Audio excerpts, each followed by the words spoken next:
इस वीडियो में हम मार्केट के कॉन्सेप्ट को स्टडी करेंगे कि मार्केट क्या होती है, मार्केट की डिफरेंट टाइप्स या डिफरेंट क्लासिफिकेशंस को डिटेल के साथ स्टडी करेंगे। मार्केट की क्लासिफिकेशन डिफरेंट बेसिस पर की जाती है। फॉर एग्जांपल लोकेशन है, टाइम है, नेचर ऑफ ट्रांजैक्शन है, रेगुलेशन है या कंपटीशन है। तो मार्केट के कॉन्सेप्ट को हम डिटेल के साथ स्टडी करेंगे with examples.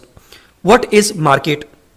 Market is a place और platform where buyers and sellers comes in contact of each other for the purpose of sale and purchase of goods and services.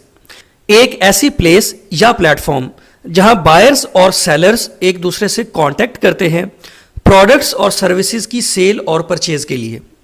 Market की old definition में word place use किया जाता था कि ऐसी place या ऐसी जियोग्राफिकल लोकेशन जहां पे बायर्स और सेलर्स एक दूसरे के साथ कांटेक्ट करते हैं, एक दूसरे के साथ इंटरैक्ट करते हैं प्रोडक्ट्स और सर्विसेज की सेल और परचेज के लिए। लेकिन डिजिटलाइजेशन आने के बाद, ई कॉमर्स के कॉन्सेप्ट के आने के बाद यहाँ पे वर्ड प्लेटफॉर्म भी ऐड हो गया कि ऐसी प्लेस या ऐसा प्लेटफॉर्म जहाँ पे बायर्स और सेलर्स एक दूसरे के साथ कांटेक्ट करते हैं प्रोडक्ट्स और सर्विसेज की सेल और परचेज के लिए।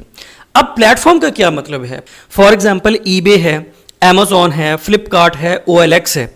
इसके अलावा भी बहुत सारे ऑनलाइन प्लेटफॉर्म हैं जहां पे बायर्स और सेलर्स एक दूसरे के साथ इंटरैक्ट करते हैं, एक दूसरे के साथ कांटेक्ट करते हैं प्रोडक्ट्स और सर्विसेज की सेल और परचेज के लिए। अब मार्केट की डिफरेंट टाइप्स को स्टडी करते हैं। मार्केट की क्लासिफिकेशन डिफरेंट बेसिस पर की जाती है। फॉर एग्जांपल लोकेशन की बेस पर मार्केट की क्लासिफिकेशन की जाती है, टाइम की बेस पर क्लासिफिकेशन की जाती है, नेचर ऑफ ट्रांजैक्शन की बेस पर की जाती है, रेगुलेशन और कंपटीशन की बेस पर मार्केट की क्लासिफिकेशन की जाती है।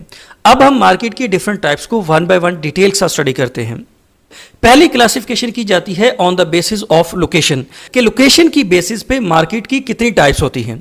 लोकेशन की बेसिस पे मार्केट की 4 डिफरेंट टाइप्स होती हैं: local market, regional market, national market और इंटरनेशनल मार्केट। फर्स्ट टाइप है local market, a market in which products are sold in the area where they are produced. एक ऐसी market जहां पे प्रोडक्ट्स उसी एरिया में सेल की जाती हैं जिस एरिया में वो प्रोडक्ट्स प्रोड्यूस की जा रही हैं।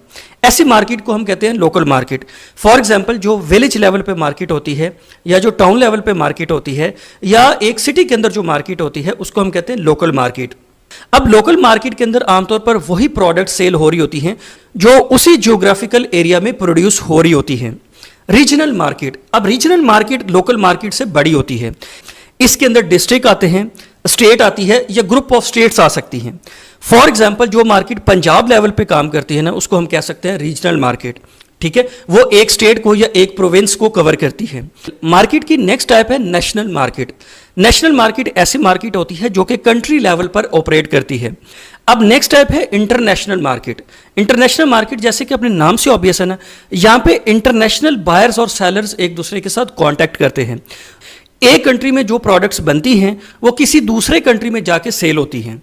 तो जब प्रोडक्ट्स और सर्विसेज नेशनल बॉर्डर को क्रॉस करते हैं ना तो ऐसी मार्केट को कहते हैं इंटरनेशनल मार्केट। अब मार्केट की क्लासिफिकेशन में नेक्स्ट एस्पेक्ट है on the basis of time कि टाइम की बेसिस पे मार्केट की कितनी टाइप्स हैं।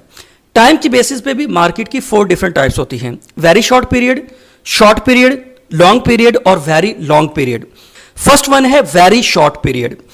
वेरी शॉर्ट पीरियड मार्केट ऐसी मार्केट होती है जहां पे प्रोडक्ट्स की सप्लाई फिक्स रहती है, प्रोडक्ट्स की सप्लाई को आप चेंज नहीं कर सकते। वेरी शॉर्ट पीरियड मार्केट के अंदर आमतौर पर पेरिशेबल गुड्स आती हैं। फॉर एग्जांपल मिल्क है, वेजिटेबल्स हैं, फ्रूट्स हैं। तो ये वो प्रोडक्ट्स हैं जिनकी सप्लाई को आप फौरन से इंक्रीज या डिक्रीज नहीं कर सकते। वेरी शॉर्ट पीरियड मार्केट के अंदर जो प्रोडक्ट्स की प्राइस होती है ना वो डिपेंड करती है डिमांड के ऊपर। अगर डिमांड बढ़ जाएगी तो प्राइस बढ़ जाएगी और अगर डिमांड कम होगी तो प्राइस कम हो जाएगी। नेक्स्ट टाइप होती है शॉर्ट पीरियड। अब शॉर्ट पीरियड के अंदर जो टाइम ड्यूरेशन होता है ना वो थोड़ा ज्यादा होता है। तो यहाँ पे कंपनीज अपनी सप्लाई को स्लाइटली एडजस्ट कर सकती हैं, अपनी सप्लाई को स्लाइटली इंक्रीज कर सकती हैं। ह्यूमन रिसोर्सेज को इंक्रीज कर दें तो इससे प्रोडक्शन इंक्रीज हो जाएगी। नेक्स्ट टाइप होती है लॉन्ग पीरियड। अब लॉन्ग पीरियड में कंपनीज के पास सफिशिएंट टाइम होता है, वो अपनी प्रोडक्शन को इजीली इंक्रीज कर सकते हैं कस्टमर्स की डिमांड को कोप करने के लिए।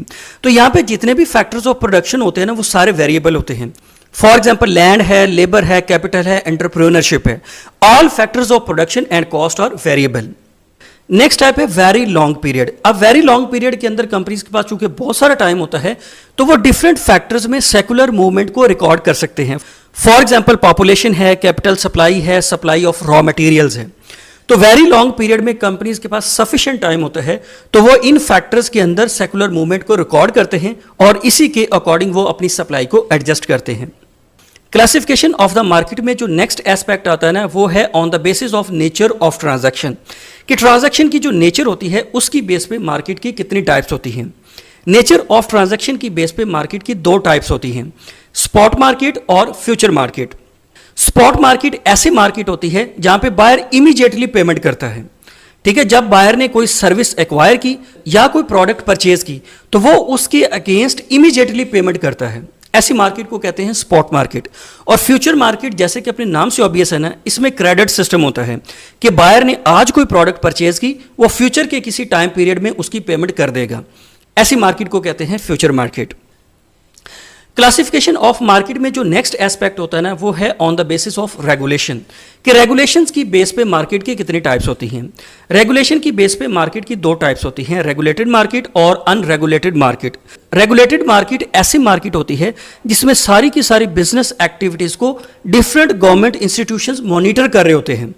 बिजनेसेस के लिए government time to time different rules and regulations को फॉर्मुलेट करती है और गवर्नमेंट उन रूल्स एंड रेगुलेशंस को मार्केट्स में इंपोज करती है, ऐसी मार्केट को कहते हैं रेगुलेटेड मार्केट। रेगुलेटेड मार्केट की एग्जांपल है स्टॉक मार्केट।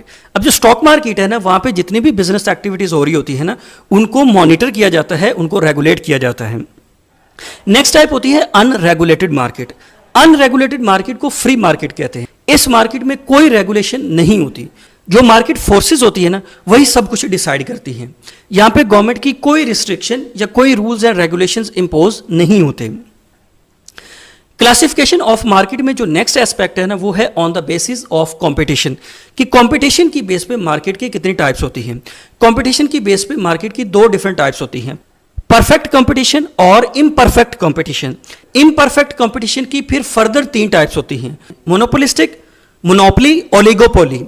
कंपटीशन की बेस पे मार्केट की पहली टाइप होती है परफेक्ट कंपटीशन। परफेक्ट कंपटीशन एक ऐसा मार्केट स्ट्रक्चर होता है जहां पे बहुत सारे बायर्स होते हैं और बहुत सारे सेलर्स होते हैं। कंपटीशन तब ही परफेक्ट होगा जब बहुत सारे बायर्स होंगे और बहुत सारे सेलर्स होंगे। अगर बायर्स और सेलर्स लिमिटेड होंगे तो फिर परफेक्ट कंपटीशन नहीं होगा। तो परफेक्ट कंपटीशन एक ऐसा मार्केट स्ट्रक्चर होता है जहां पे बहुत सारे बायर्स होते हैं और बहुत सारे सेलर्स होते हैं। अब परफेक्ट मार्केट के अंदर जितने भी सेलर्स हैं वो होमोजीनियस प्रोडक्ट्स को सेल करते हैं, सब एक ही जैसी प्रोडक्ट्स को सेल कर रहे होते हैं। प्रोडक्ट्स की शेप एक जैसी होती है, साइज एक जैसा होता है, क्वालिटी एक जैसी होती है। अगर सेलर्स डिफरेंट प्रोडक्ट्स को सेल करेंगे तो उसे हम परफेक्ट कंपटीशन नहीं कह सकते। परफेक्ट कंपटीशन तब होगा जब बहुत सारे सेलर्स होंगे और सारे के सारे सेलर्स एक ही जैसी प्रोडक्ट्स को सेल कर रहे होंगे। परफेक्ट कंपटीशन मार्केट एक आइडियल मार्केट स्ट्रक्चर है जो कि प्रैक्टिकली एग्जिस्ट नहीं करता। परफेक्ट कंपटीशन मार्केट के अंदर जो प्राइस होती है ना, उसको मार्केट फोर्सेस डिटरमिन करती हैं। यहाँ पे सेलर्स प्राइस को डिटरमिन नहीं करते, बल्कि यहाँ पे मार्केट फोर्सेस ही प्राइस को डिटरमिन करती हैं। परफेक्ट कंपटीशन मार्केट में फ्री एंट्री और फ्री एग्जिट होता है। कोई भी कंपैटिटर मार्केट में इन हो सकता है और कोई भी कंपैटिटर मार्केट से आउट हो सकता है। परफेक्ट कंपटीशन मार्केट में किसी से लाइसेंस लेने की जरूरत नहीं होती, इसलिए यहां पे फ्री एंट्री होती है और फ्री एग्जिट होता है। परफेक्ट कंपटीशन मार्केट में किसी भी तरह की एडवर्टाइजमेंट कॉस्ट नहीं होती, सब एक ही जैसी प्रोडक्ट सेल कर रहे हैं, तो इसलिए किसी एडवर्टाइजमेंट की जरूरत नहीं पड़ती। परफेक्ट कंपटीशन मार्केट में जो बायर होता है और जो सेलर होता है, दोनों के पास मार्केट का सफिशिएंट नॉलेज होता है। अब परफेक्ट कंपटीशन मार्केट की एग्जांपल्स को स्टडी करते हैं। फॉर एग्जांपल फ्रूट्स मार्केट है, वेजिटेबल्स हैं, वीट है, शुगर केन है। तो फार्मर्स की जो प्रोडक्ट्स होती है ना, ये परफेक्ट कंपटीशन मार्केट की एक बेस्ट एग्जांपल है। अब इम्परफेक्ट कंपटीशन को स्टडी करते हैं। इम्परफेक्ट कंपटीशन की पहली टाइप होती है मोनोपोलिस्टिक। अब मोनोपोलिस्टिक मार्केट के अंदर भी बहुत सारे बायर्स होते हैं और बहुत सारे सेलर्स होते हैं, लेकिन मोनोपोलिस्टिक मार्केट के अंदर सेलर्स होमोजीनियस और डिफरेंशिएटेड प्रोडक्ट्स को सेल कर रहे होते हैं। अब यहां पे वर्ड आ गया डिफरेंशिएटेड प्रोडक्ट्स। डिफरेंशिएटेड प्रोडक्ट्स का मतलब यह है कि दो सेलर्स एक ही जैसे प्रोडक्ट सेल कर रहे हैं, लेकिन उसमें स्लाइटली चेंजेस होती हैं। अब फॉर एग्जांपल अगर हम लैपटॉप को देखें ना, तो लैपटॉप को सेल करने वाली डिफरेंट कंपनीज हैं। इसमें HP है, डेल है, IBM है, एसर है, ठीक है, डिफरेंट कंपनीज लैपटॉप को सेल कर रही हैं। हर कंपनी डिफरेंट फीचर्स देती है लैपटॉप्स के अंदर। तो अब प्रोडक्ट्स होमोजीनियस भी हैं और डिफरेंशिएटेड भी हैं कि सारी कंपनीज लैपटॉप ही सेल कर रही हैं, लेकिन हर एक प्रोडक्ट में कुछ ना कुछ चेंज होता है।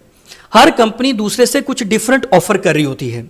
होता तो लैपटॉप ही है, लेकिन लैपटॉप में डिफरेंट फीचर्स होते हैं हर कंपनी के। अब मोनोपोलिस्टिक मार्केट स्ट्रक्चर के अंदर भी प्राइस को मार्केट फोर्सेस डिटरमिन करती हैं। ऐसे मार्केट स्ट्रक्चर के अंदर भी फ्री एंट्री होती है, फ्री एग्जिट होता है।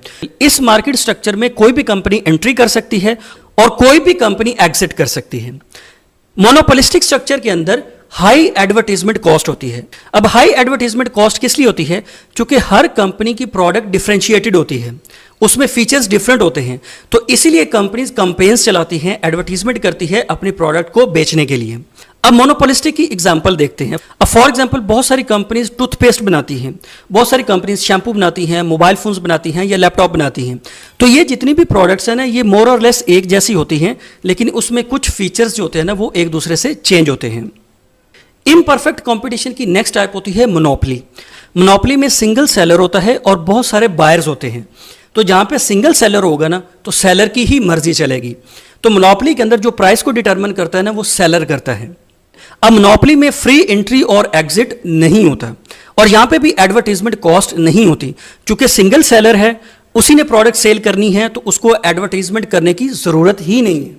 ठीक है, जहां पे बहुत सारे सेलर्स होते हैं ना, तो वहां पे एडवर्टाइजमेंट की जरूरत पड़ती है, लेकिन जहां पे सिंगल सेलर होता है वहां पे एडवर्टाइजमेंट की जरूरत नहीं पड़ती।